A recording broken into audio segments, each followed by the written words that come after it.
تھے، تمہارے سارے اعمال سامنے آئیں گے۔ فَمَن يَعْمَلْ مِثْقَالَ ذَرَّةٍ خَيْرًا يَرَهُ وَمَن يَعْمَلْ مِثْقَالَ ذَرَّةٍ شَرًّا يَرَهُ۔ اس کے بعد تو دودھ کا دودھ، پانی کا پانی ہو ہی جانا ہے۔ وَآخَرُونَ مُرْجَوْنَ لِأَمْرِ اللَّهِ، اب یہ اس ضعفاء میں سے ایک سیکنڈ کیٹیگری ہے۔ یہ سیکنڈ کیٹیگری وہ ہے کہ جو اس میں 3 اصحاب ہیں،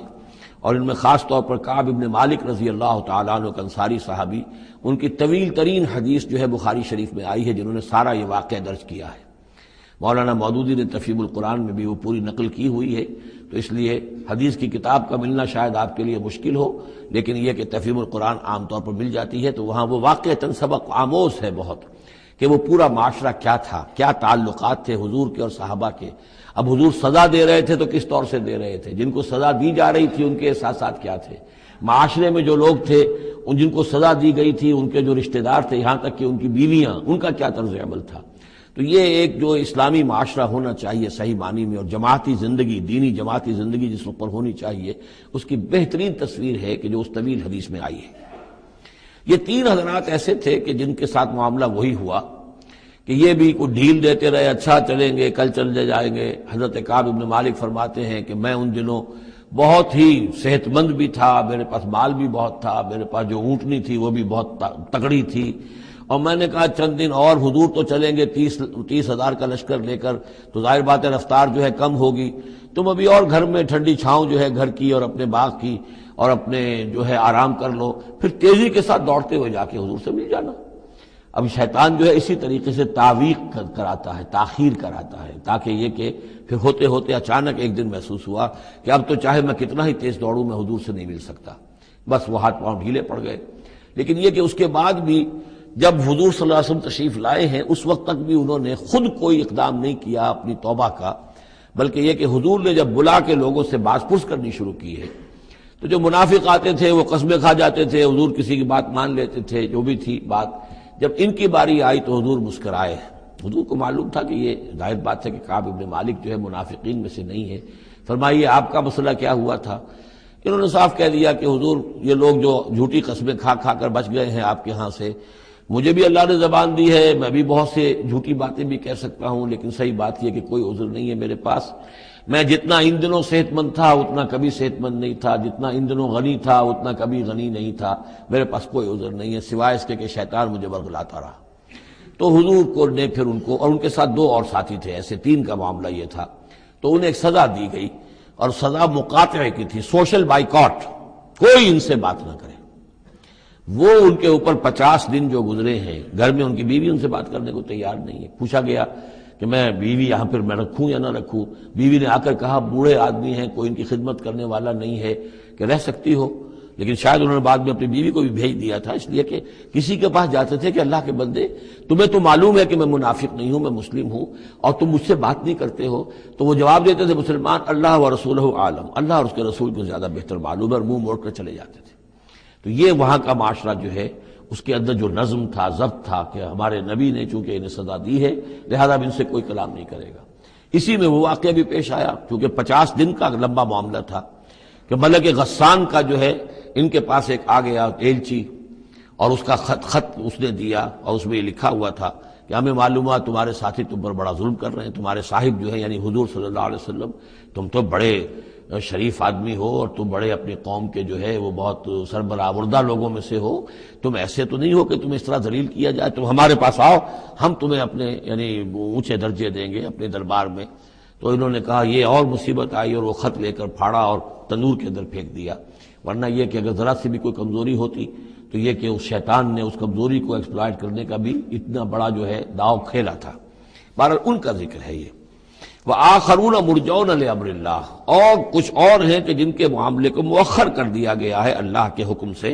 اما یعذبہم، اللہ چاہے گا تو انہیں عذاب دے گا، واما یتوب علیہم، اور چاہے گا تو ان کو بھی توبہ کی توفیق دے گا یا ان کی توبہ قبول فرما لے گا، واللہ علیم حکیم، اور اللہ علیم اور حکیم ہے۔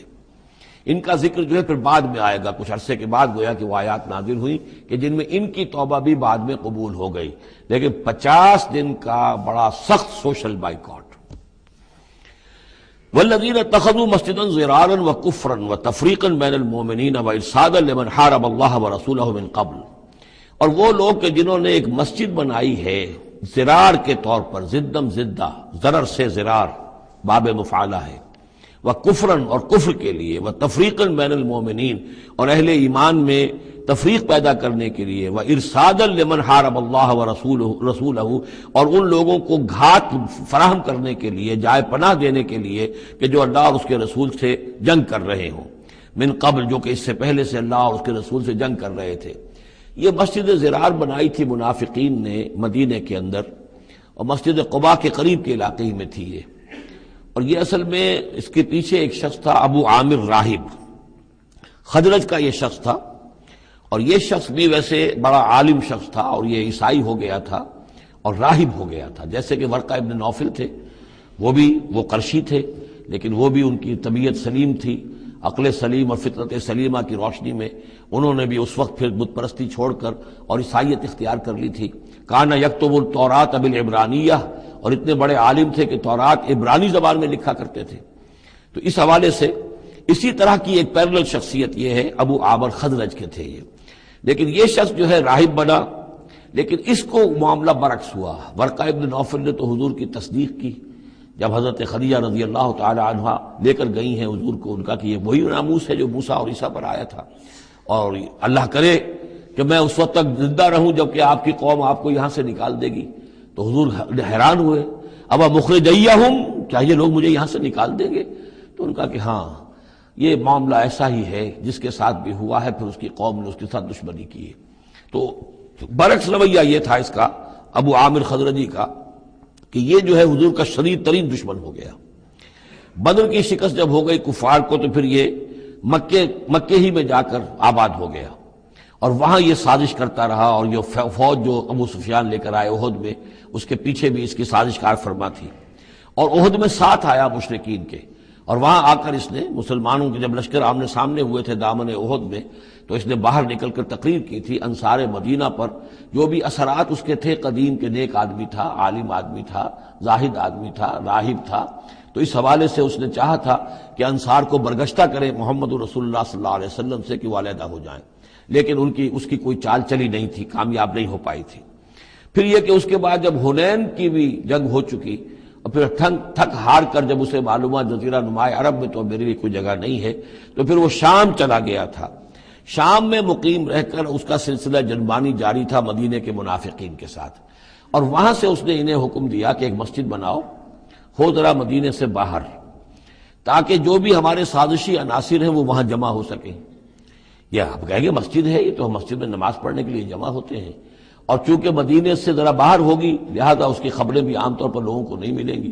باہر سے کوئی پیغام مجھے بھیجنا ہوگا میں وہاں پہنچا دوں گا۔ تو نام اس کا مسجد رکھا گیا، اصل میں وہ فتنے کا ایک مرکز تھا جو تعبیر کیا گیا۔ تو والذین اتخذوا مسجدا ضرارا وکفرا وتفریقا بین المؤمنین وارصادا لمن حارب اللہ ورسولہ، یہ تھے مقاصد اس مسجد کی تعمیر کے، مسجد نما عمارت جو انہوں نے بنائی تھی، کہ وہ اصل میں مسلمانوں کو نقصان پہنچانے کے لیے، کفر کی تقویت کے لیے، اہل ایمان میں تفریق پیدا کرنے کے لیے، اور جو بھی اللہ اور اس کے رسول کے دشمن ہیں ان کو ایک جائے پناہ اور ان کے لیے ایک گھات کی جگہ کہ وہ وہاں جا کر آ کر بیٹھے، جی مسافر ہیں، مسجد کے اندر ٹھہرے ہوئے ہیں، ان کے اوپر کوئی جو ہے کوئی تعارض ان سے نہ کرے۔ وَلَيَحْلِفُنَّ إِنْ أَرَدْنَا إِلَّا الْحُسْنَى، اور عن قریب وہ قسمیں کھا کھا کر کہیں گے کہ نہیں حضور، ہماری کوئی بری نیت نہیں تھی، کوئی ارادہ نہیں تھا، بلکہ یہ کہ ہم نے تو نیکی کا ارادہ کیا تھا۔ اصل میں دوسری مسجد ہم سے دور پڑتی تھی، کچھ جماعت میں ہماری کچھ نمازیں رہ جاتی تھی جماعت سے، ہم نے کہا کہ ہم ایک مسجد اور بنا لیں تاکہ ہماری تمام جو نمازیں ہیں باجماعت ادا ہو جائیں۔ واللہ یشہد انہم لکاذبون، اللہ گواہی دیتا ہے کہ یہ جھوٹے ہیں۔ لا تقم فیہ، انہوں نے آ کے حضور سے درخواست کی، ایک دفعہ حضور آپ تشریف لے چلیے، آپ کے آنے سے وہاں بڑی برکت ہو جائے گی، تو آپ مسجد جو ہے ہماری اس کو بھی یہ سعادت نصیب ہو جائے کہ آپ قدم رنجا فرمائے وہاں، لیکن اللہ تعالیٰ نے بروقت روک دیا۔ لا تقم فیہ ابدا، اے نبی آپ اس مسجد میں کبھی کھڑے نہ ہوں۔ لمسجد اسس علی التقوی من اول یوم، یقیناً وہ مسجد جو پہلے دن ہی سے تقوی پر تعمیر کی گئی، مسجد قباء قریبی تھی، اور یہ وہ مسجد ہے کہ جو سب سے پہلے تعمیر ہوئی ہے، اور اس کی بنیاد تقوی پر تھی۔ حضور جب ہجرت کا سفر اختیار کر کے آئے تھے، مدینے پہنچے تو وہاں پہلا پڑاؤ تھا، مدینے سے 3 میل باہر، اس پڑاؤ کی جگہ پر یہ وہ مسجد قباء ہے۔ تو مسجد اسس علی التقوی من اول یوم، پہلے دن سے جو مسجد جو ہے تقوی پر جس کی بنیاد رکھی گئی، احق ان تقوم فیہ، وہ زیادہ حق